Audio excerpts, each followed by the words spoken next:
Hello everyone. Let us read out today's thought. When you talk, you are only repeating what you already know. But if you listen, you may learn something new. So children, try to become a good listener. Today we are going to discuss the topic disaster management.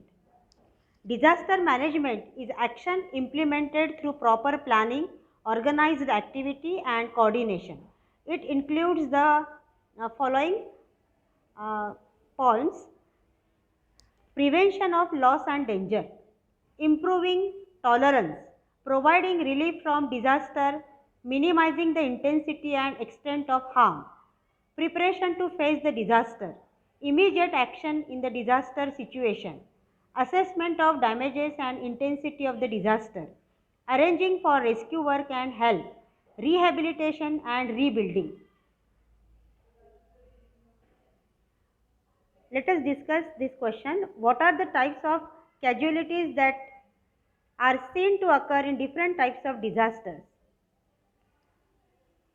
In flood, casualties like loss of life and property, loss of cattle, people affected by various waterborne diseases take place. Loss of life and property, fire related casualty, injured casualties like collapsing wall, falling objects are seen in case of disaster earthquake. In famine, people are affected by malnutrition, starvation and epidemics. Various natural disasters like thunderbolt, lightning, floods, fire and man-made disasters like accidents, bomb explosions, chemical accidents in industries, stampedes in mass gatherings, riots, etc. occur around us from time to time. They cause large-scale damage to life and property. The main objective of the first aid is prevention of death, preventing deterioration of health and starting the process of rehabilitation. Hence, it is important to know about the emergency measures of first aid practices to be followed.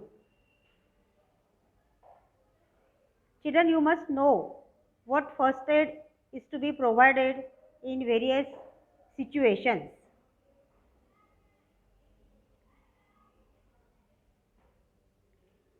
Basic principles of first aid, life and resuscitation, ABC. Airway. If the victim has difficulty in breathing, the head should be held in a backward sloping position or the chin should be raised so that the respiratory passage remains open. Breathing. If breathing has stopped, the victim should be given artificial ventilation by mouth to mouth resuscitation. If the victim is unconscious, then after giving mouth to mouth respiration twice, the heart should be pressed down hard by pressing the chest with both the palms. These two actions should be repeated alternatively after 15 minutes. This is called cardiopulmonary resuscitation. It helps to bring the circulation back to the normal. So these are the three basic principles of first aid: airway, breathing and circulation.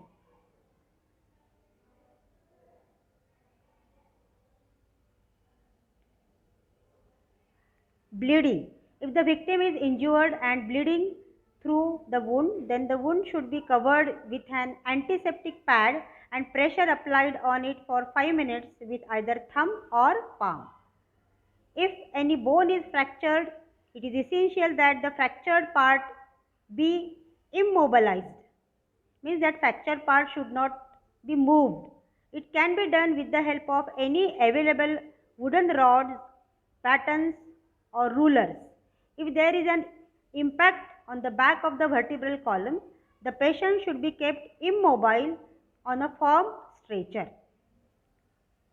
If the victim has burn injuries, it is beneficial to hold the injured part under clean and cold flowing water for at least 10 minutes. Children, try to keep in mind all these first aid which are listed here so that immediate help can be offered to that person. or victim.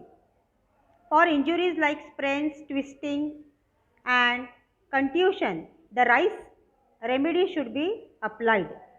RICE is a short form of four processes: rest, R for rest, I for ice, C for compression and E for elevate. Rest. Allow the victim to sit in a relaxed position. Then apply ice pack to the injured part. After the ice pack treatment, the injured part should be massaged gently. The injured part should be kept in a raised or elevated position. So these four steps: rest, ice, compression and elevate. These four processes should be done in case of injuries like sprains, twisting and contusion. This slide shows how to transport victims or patients. Number one method is cradle method.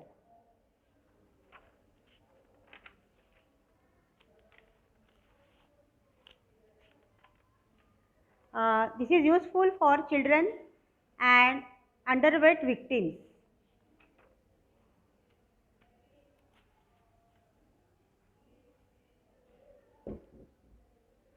These are the different methods and procedures that are to be used for transporting or carrying the patient. These methods must be implemented in such a way that the patient is not harmed in the process.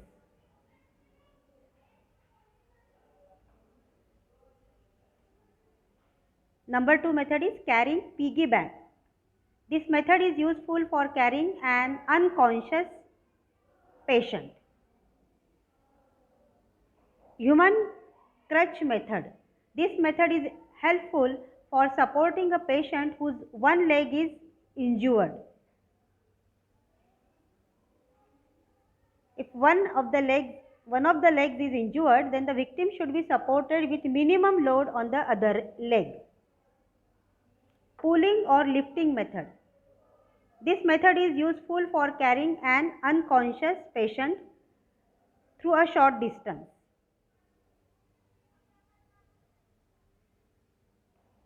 Carrying on four-hand chair. This method is useful when support is needed for the part below the waist. Carrying on two-hand chair. This method is useful for helping patients who can hold their body weight but are unable to use their hands.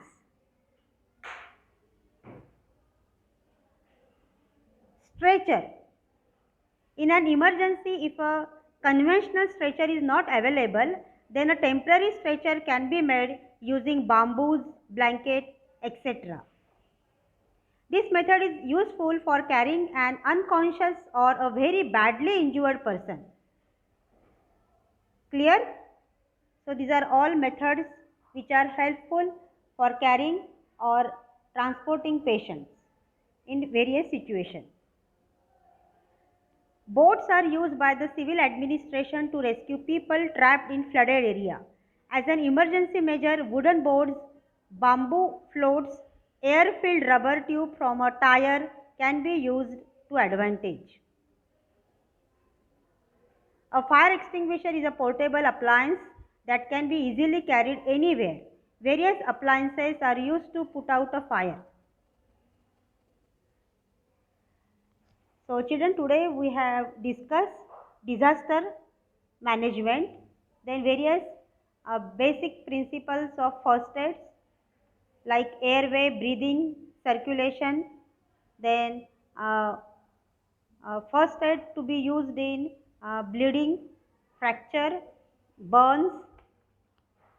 Then we have discussed about how to transport victims or patients by different methods, etc.